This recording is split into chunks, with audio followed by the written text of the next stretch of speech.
Bonjour, bonsoir, bienvenue sur cette page ou sur cette chaîne ici sur Femme, lève-toi et brille. Nous parlons de la féminité, de la spiritualité, de la prospérité spirituelle et financière. Nous prodiguons des témoignages et nous donnons des conseils aux mariés et aux futurs mariés. Et nous parlons de la santé en général. Si ces thèmes vous intéressent, vous êtes au bon endroit. Sans plus tarder, nous allons rentrer dans notre vif du sujet. La fois dernière, j'avais abordé le thème de j'avais parlé de la prospérité, que c'était la volonté de Dieu que nous prospérons, comme prospère l'état de notre âme. Donc, c'est à nous de veiller sur notre santé spirituelle, santé mentale et santé physique. Ces trois dimensions-là, elles sont vitales pour que nous prospérons. Donc, la prospérité découle déjà de notre âme, de notre être. OK? Donc, d'autres peuvent dire que, voilà, la prospérité, tu dois... Le mindset, moi je dirais que le mindset spirituel, le mindset mental, le mindset physique. Voilà. Donc, c'est juste pour réformater, pour faire comprendre à ton âme que l'abondance, la prospérité, le succès, c'est ton partage, c'est la volonté de Dieu. Amen. Donc, aujourd'hui, nous allons parler de l'abondance, comme je l'avais énoncé la fois dernière. Donc, l'abondance qui est un droit de tout être humain. C'était facile pour moi de le dire que c'est un droit d'être chrétien. Non, c'est pas vrai. C'est un droit de tout être humain. Pourquoi? Parce que lorsque Pharaon a fait le songe, Dieu n'a pas regardé la confession de Pharaon pour pouvoir amener les 7 années d'abondance pour que aussi les Israéliens puissent, excusez-moi, puissent bénéficier de cette abondance. Souvent, avec l'italien, je parle français, ça me mélange un peu. Donc, ok? Donc, il n'a pas regardé à ce que Pharaon était d'une autre confession, mais il a béni le territoire égyptien. Ok?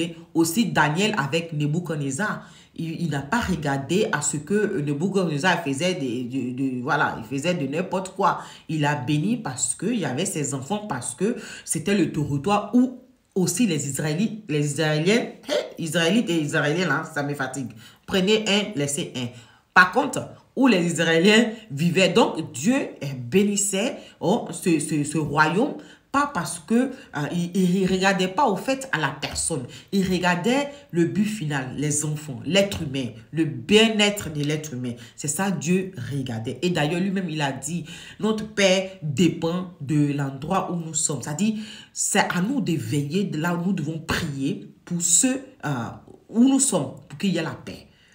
Moi, je prie ici, je prie pour le gouvernement italien, pas parce que je les aime ou bien, voilà, je prie pour qu'ils aient la clarté dans les décisions, la clarté dans les modes de faire. C'est vrai que c'est pas facile parce qu'il y en a plusieurs têtes qui décident. Donc, il faut que au moins le but de Dieu, ça dit qu'il y a les infrastructures ou qu'il y a des conditions pour la population en fait de vivre mieux. Donc, c'est à nous de prier, à nous de veiller pour notre bien-être. Donc, c'est la volonté de Dieu.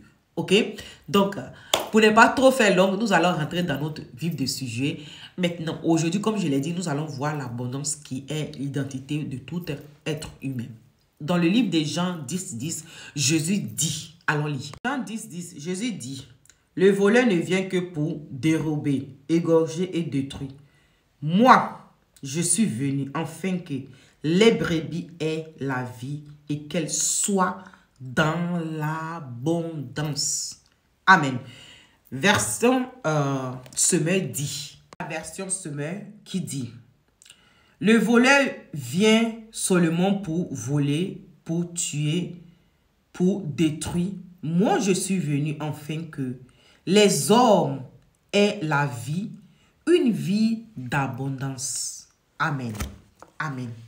Donc, nous voyons ces deux versets à juste un petit changement. D'un côté, les brebis qui sont nous, de l'autre côté, les hommes. Et il dit que c'est une vie d'abondance. Une autre version dit qu'elle vive dans l'abondance. Donc, l'abondance, c'est la volonté de Dieu.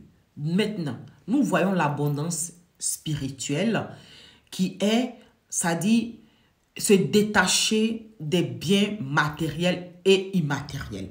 Donc, comme je l'avais déjà dit, être la richesse, c'est d'abord notre état d'être. L'être, la prospérité et la richesse découle dans ton état d'être.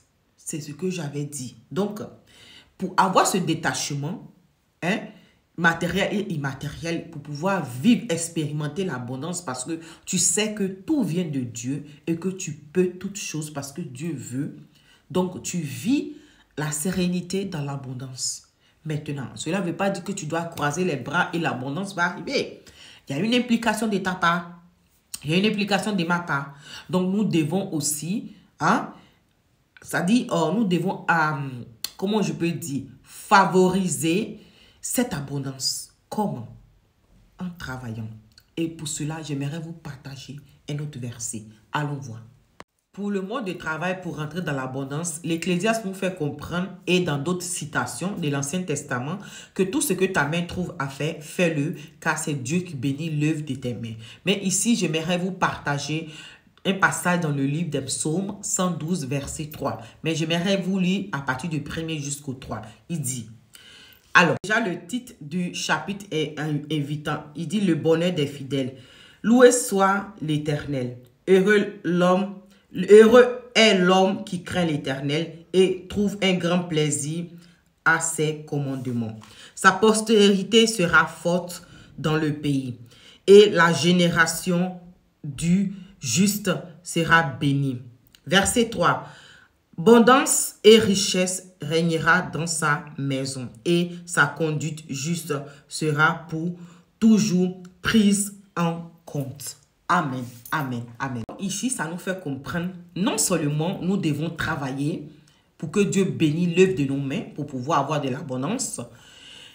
Et aussi, ici, il dit, celui qui craint l'Éternel. Craindre l'Éternel, ce n'est pas dire avoir peur. Ça dit celui qui met en pratique ses commandements, ses préceptes, ses lois. Celui qui va, ça dit, s'informer auprès de Dieu pour comprendre quelle est la direction, comment il doit marcher.